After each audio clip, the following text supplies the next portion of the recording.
Prince Gustav of Sayn-Wittgenstein-Berleburg and his elegant wife, Princess Carina, have never been ones to chase the spotlight. Their lives, often lived just outside the blazing intensity of royal protocol, have quietly charmed royal observers for decades.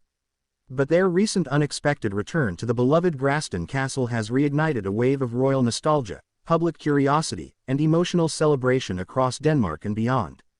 The return wasn't merely ceremonial, it came with a twist so touching and symbolic that it reverberated far beyond the castle walls. The moment they stepped onto the castle grounds, a quiet murmur began to grow among the onlookers gathered in hope of a glimpse of something special. Prince Gustav, tall and composed, held Princess Carina's hand with a tenderness that spoke volumes before a single word was uttered. What followed was not a routine summer appearance but a moment steeped in legacy, transformation, and an undercurrent of personal courage that touched everyone present. Gråsten Castle, with its pristine gardens, iconic white facade, and deep roots in Danish royal tradition, has long been more than just a summer residence. It has served as a sanctuary for the royal family, a place where generations have laughed, grieved, made memories, and rebuilt after tragedy. To see Prince Gustav and Princess Carina walk its hallowed paths again was to witness a quiet return to heritage, one that carried not just symbolic weight, but emotional healing. This visit marks their first official appearance at Gråsten Castle in several years, a period during which much has changed for them personally. The couple had faced relentless public scrutiny, especially due to the high-profile legal struggles surrounding inheritance rights and the unique challenges posed by their non-traditional royal union.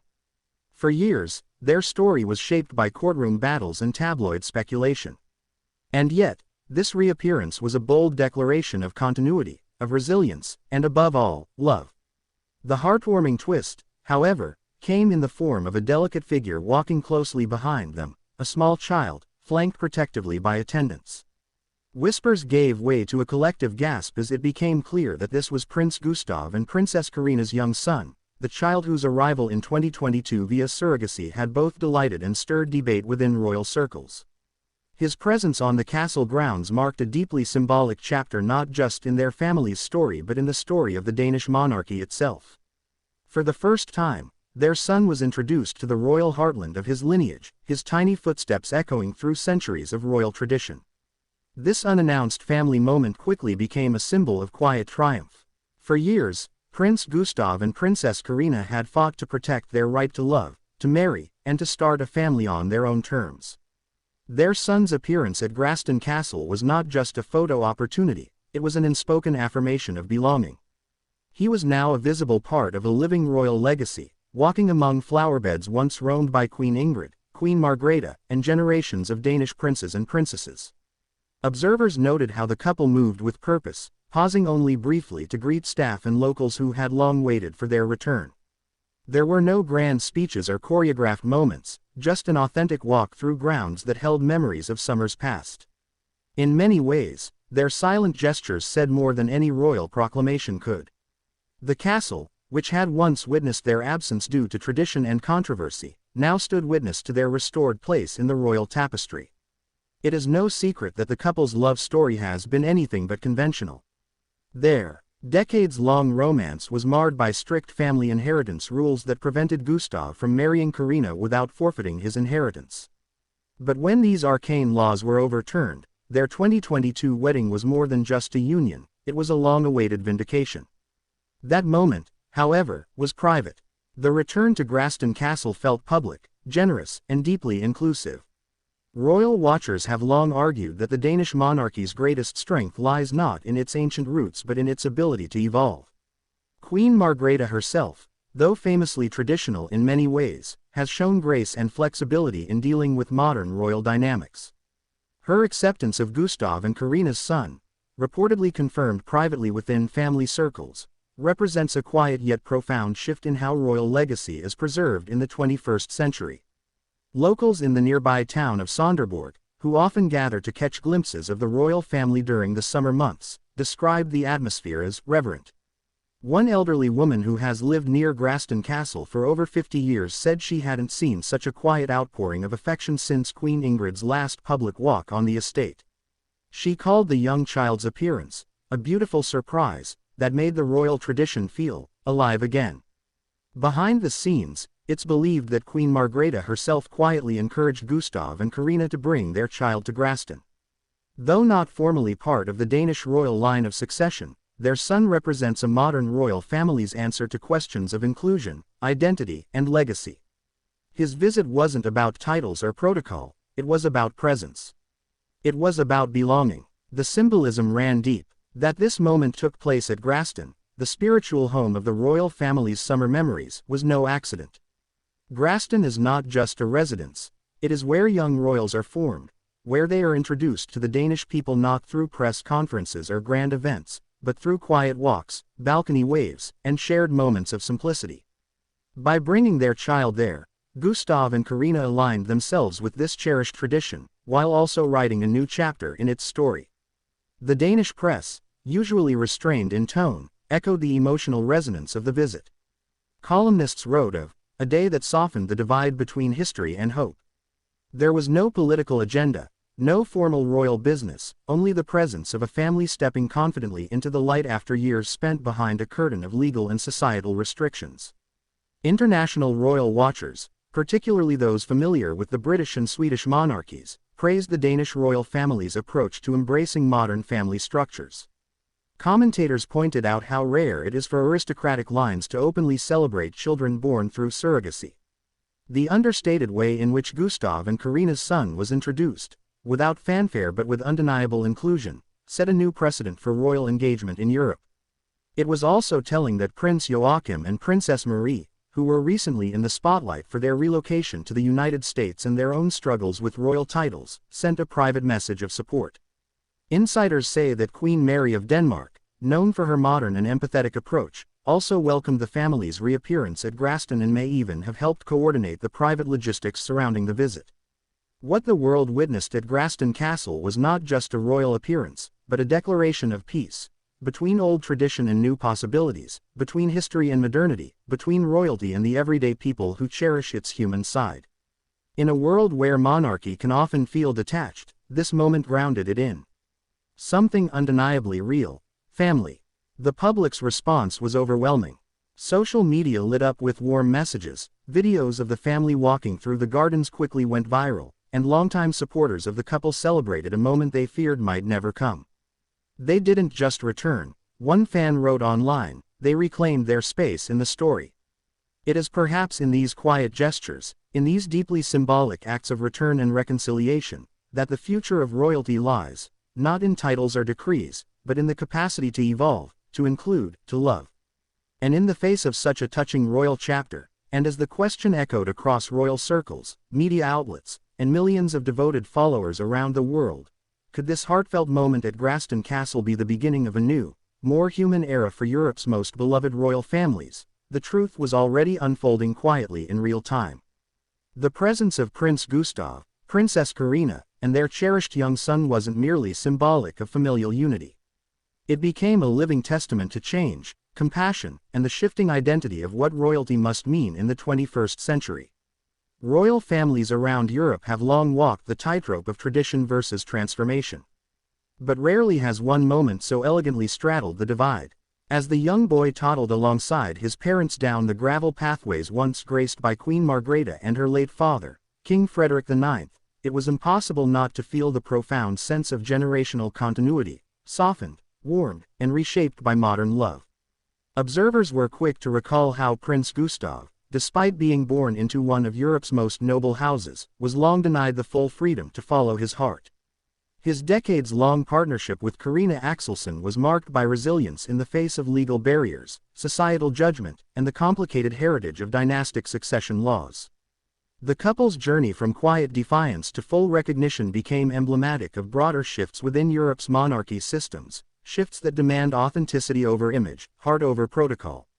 Their child, born through surrogacy in the United States in 2022, was a miracle not just for them but for many who yearned for more human stories within the seemingly impenetrable walls of royal life.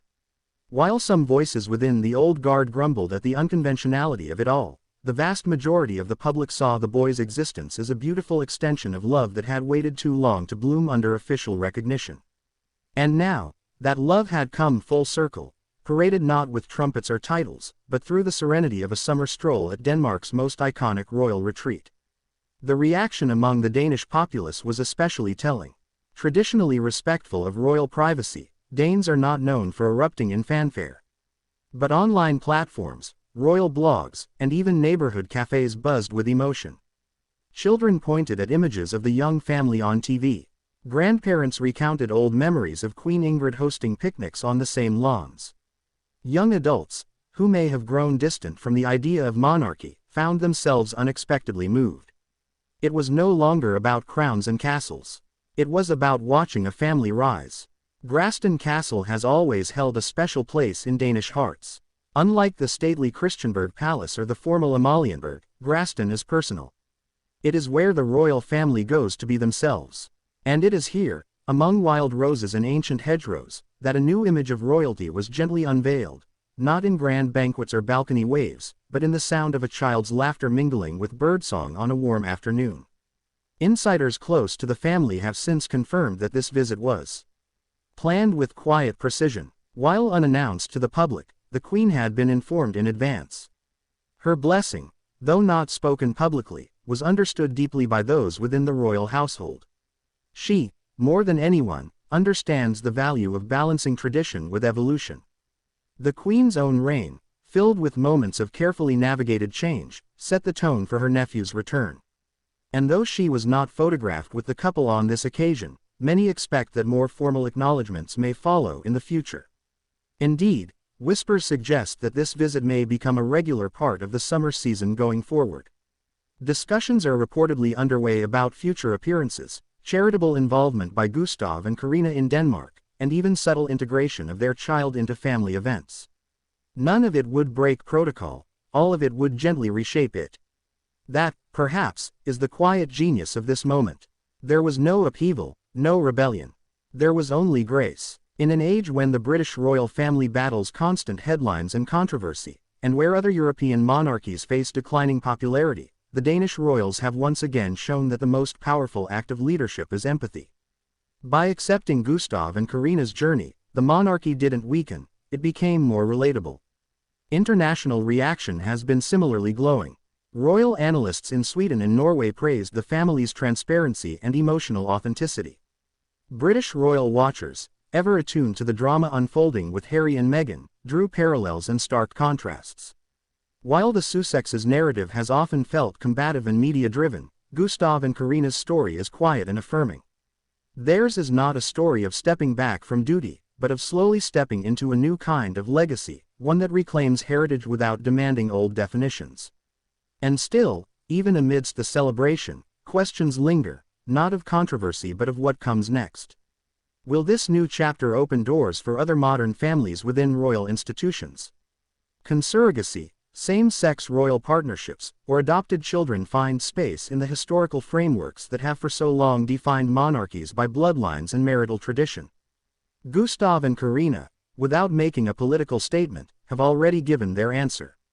Their walk at Gråsten was not just a return, it was a quiet revolution in royal visibility. As more families across Europe become blended, diverse, and modern, the pressure on royal houses to evolve will only intensify. But Denmark's royal family, by embracing one of their own and welcoming a new generation born from perseverance and love, may have just offered a roadmap to the future. For many Danes, especially younger generations, the royals have always existed just out of reach, respected, admired, but distant. This moment, though, was different.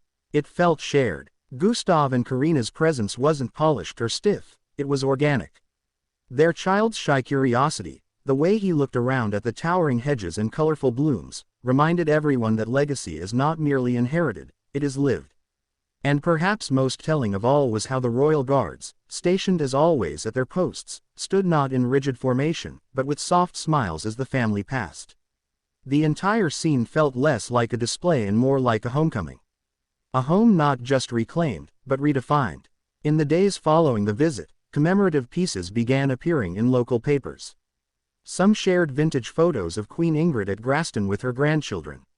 Others compared Gustav's return to that of other royals who had fallen out of public favor but later re-entered with grace. But overwhelmingly, the tone was affectionate, inspired, and filled with hope. This is the Denmark that many want to see more of, one that honors its past while embracing the future. A monarchy that listens, a family that welcomes, a country that evolves not through revolutions, but through love. And as Gråsten Castle once again bathes in the golden light of late summer, the echo of small feet running across its garden paths carries with it a new promise. That even in the most time-honored institutions, there is room for new beginnings. That behind every crown and crest, there beats the heart of a family. And that sometimes, the most powerful chapters begin not with trumpets, but with quiet, gentle steps. So as the world watches and reflects, we are left with a single, soul-stirring thought. If a royal family can find the courage to change, to grow, and to open its arms to a child once considered outside the bounds of tradition, what else might be possible in the grand story of modern royalty? Could we be witnessing not just a return to the heart of Denmark's monarchy, but the birth of a legacy rooted not in privilege alone, but in love, hope, and humanity? Don't forget to like, subscribe, comment, and share this video to keep this powerful conversation going. Let's celebrate stories that bring history to life with compassion and dignity. Who do you want to see return to royal tradition next? And what do you think this moment means for the future of European monarchies?